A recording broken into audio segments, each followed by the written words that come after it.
I don't know. I feel like with Nadal, like he gets a little bit better, and then another injury happens. A little micro tear here, a little sore muscle here, his hip, his knee, something. His foot has always given him problems. Something is always up, even when he starts feeling a little better. So, unfortunately, if I had to give a prediction, if he continues to play, he's probably gonna get hurt again. And as sad as that sounds.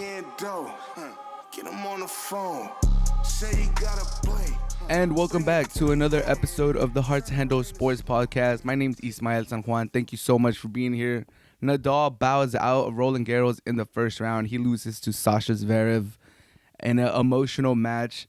Unfortunately, he had a tough draw, but it is what it is. Very sad about that. I'm still feeling a little defeated a day after. But thankfully, Mis Águilas Club América beat Cruz Azul in a controversial final, get their 15th title, the most historic team in Mexico gets another title. We'll talk about that.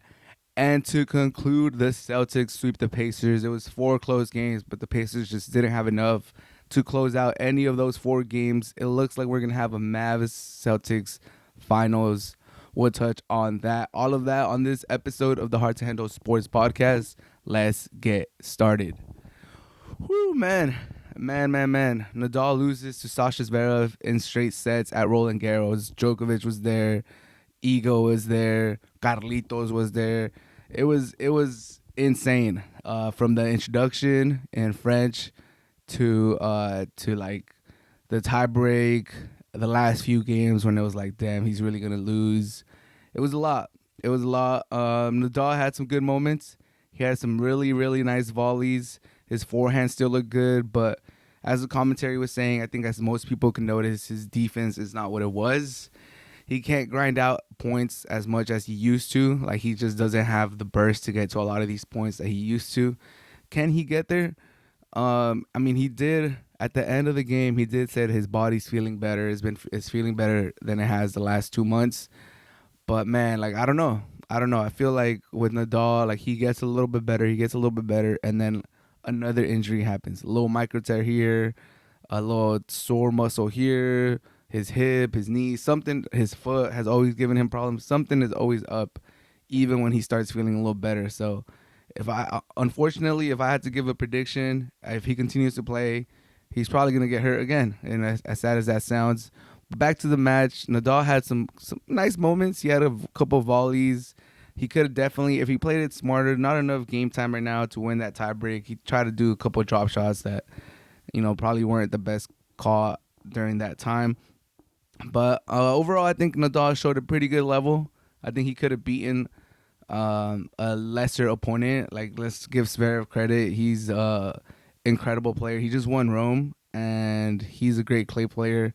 Last time Nadal and Zverev played was at Roland Garros, and Zverev was looking really, really nice before he unfortunately twisted his ankle, and he was out for like the rest of the year. But overall, it was a great match. His Rafa Nadal Jr. was there. He's a cute baby. It was nice to see him be there, even though he's probably not going to remember this. Is this Nadal's last match at Roland Garros? I mean, it kind of felt like it. They didn't do the festivities and the ceremonies. Commentators were speculating that Nadal doesn't want that. He doesn't want the farewell tour. He doesn't want to get all this attention. But I do think that there's hope, that there's a chance that he plays next year. I don't think it's just, people were saying it's just for the sponsors. He's just saying that so that the sponsors don't get mad at him. He's just saying that like, so he does because he's shy or like because he's humble and he doesn't want the farewell tour, which are all valid points. Like, I could see that. I could see him not trying to get all this attention and then just kind of like retire at Laver Cup or something. But the one thing that he said after Barcelona, I believe, is that he wishes one of his dear goals is for his son to be able to remember seeing him play. And right now his son's very little. I think he's like less than 2, maybe less than 1. I think less than 2 though. So he's not going to remember any of this. Nadal needs to play like another year and a half for his son to have a chance to remember seeing him play. So, and like his son, he's been more active. Like not that he wasn't, but like he's been more present at his games lately. Obviously, he's getting a little older. He's able to handle the crowd a little better. But that would be my one hope, that he said that he doesn't know if this is going to be his last one, but if it was, like, he appreciates everyone and all the people there. And also that I think Nadal has really has that goal in his head. LeBron wants to play with his kid in the NBA, and I think Nadal just wants to play enough for his son to see him play. And if his body's feeling a little better, if he gets a little momentum, if he does some noise, maybe in the Olympics, because I don't think he's washed. Like, I know he lost in the first round. First time he loses back-to-back clay matches in the ATP Tour in his whole career, because he lost in Rome, he lost here. Yeah, I don't think he's washed. I think he had a tough draw against Zverev. I think he could still get a little bit better with his mobility. Unfortunately for Nadal, he never had the easy points with his serve. It was never like a real tool like that. So he has to grind out points, and if he doesn't have that quickness, that speed, then he's not really able to grind out the points as much as he wants. With that being said, I really do think that he has that strong goal that he wants to see his son see him play. So don't count out Nadal for 2025. I hope it happens. I hope. I want to be there. I hope this is not it. But moving along, Club America defeat Cruz Azul 1-0 in the final. A very controversial final. I do have to say so myself. America won on a penalty, which was very controversial to a lot of people. And even me as an America fan, I could see it was a soft penalty. It was a soft penalty, but I'll say this. Let's just get to it. I'll say this.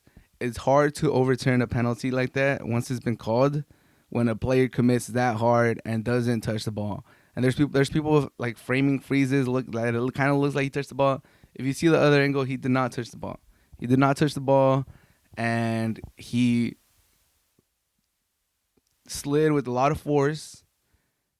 He made a little bit of contact with the left foot, and then the America player obviously looked for the contact, dragged his right foot, and got that contact underneath. And then the momentum, if you look at the back angle, the momentum of the Cruz Azul player kind of moved the America's foot a little bit to the left too. So it wasn't just the contact going down, it was also like a little bit contact going side. Obviously, the America player was aware that there's a full Cruz Azul player that just committed himself to this tackle underneath him. And as a lot of people do, is you look for the contact. And I mean, when it happens to me, I'm hot. Like, and I'm not gonna lie, I'm not gonna say that if that would have happened to me, I would have been like, oh, that's fucking bullshit, or like that's not right. That shouldn't be a penalty.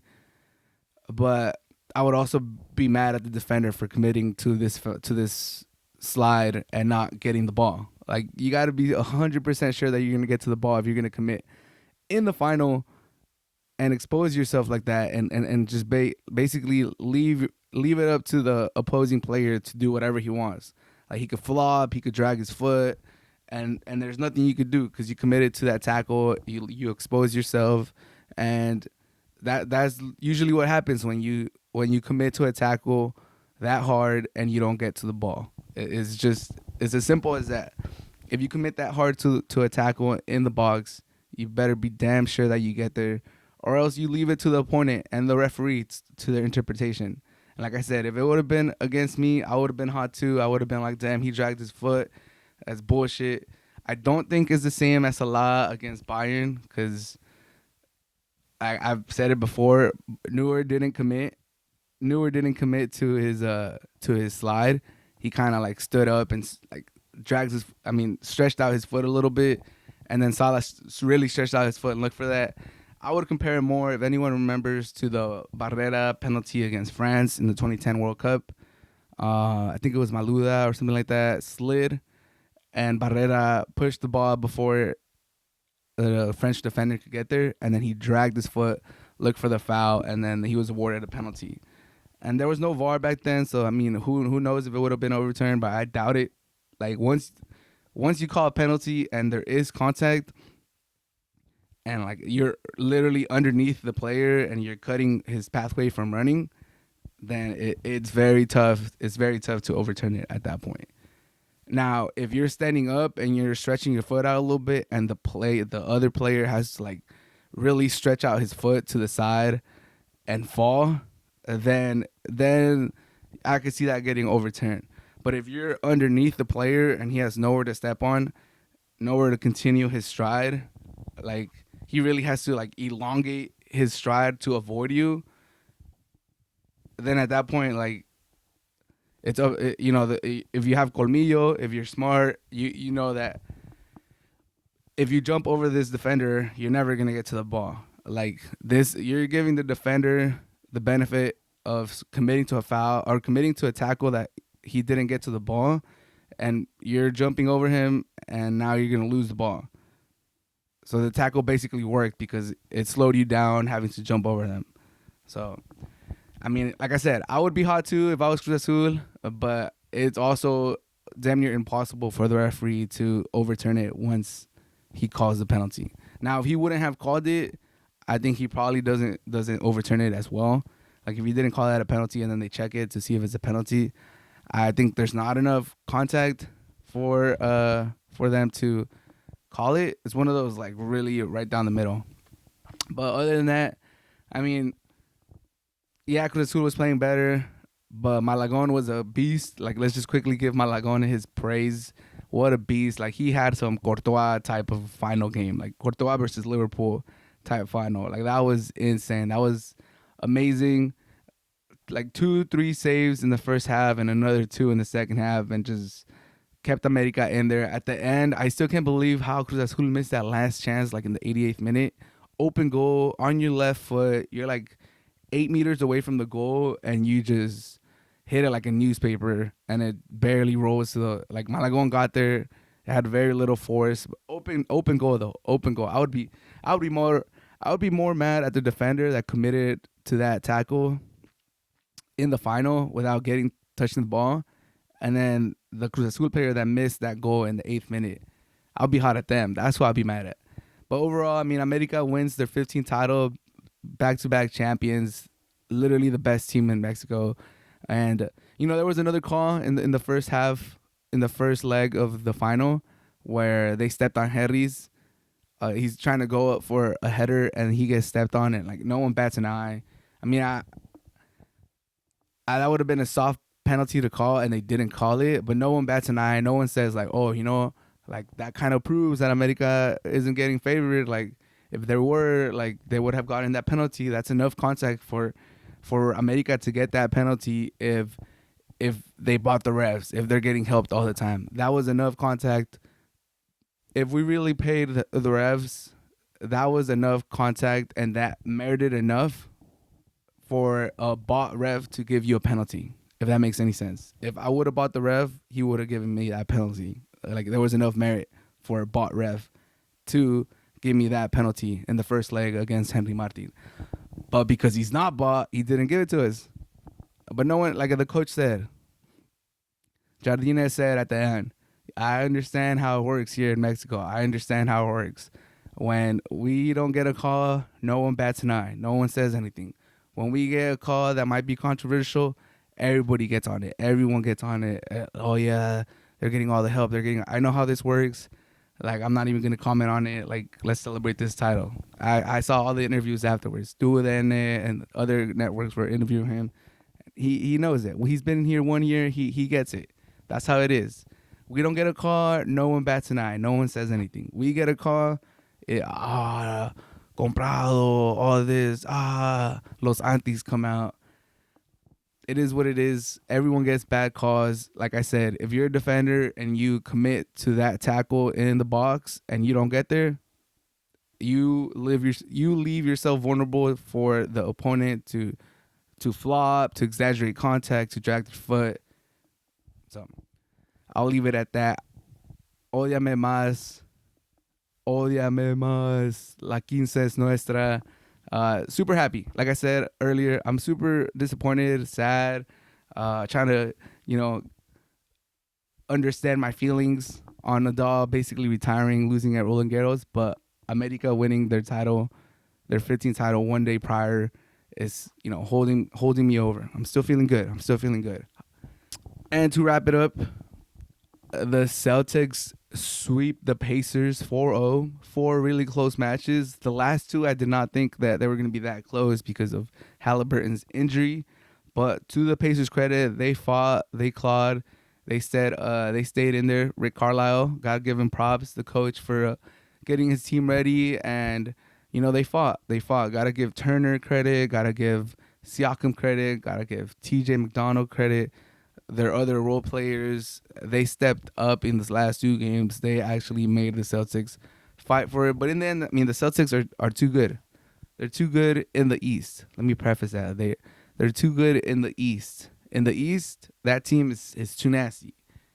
You got 2 elite wings. You got really, really nice role players in White and Horford. You're going to get Kristaps Porzingis back pretty soon. And then there's other players that be stepping up, like Pritchard and stuff like that, in key moments. So they're good. They're stacked. The Celtics are nice. They did have a cakewalk to the final, though.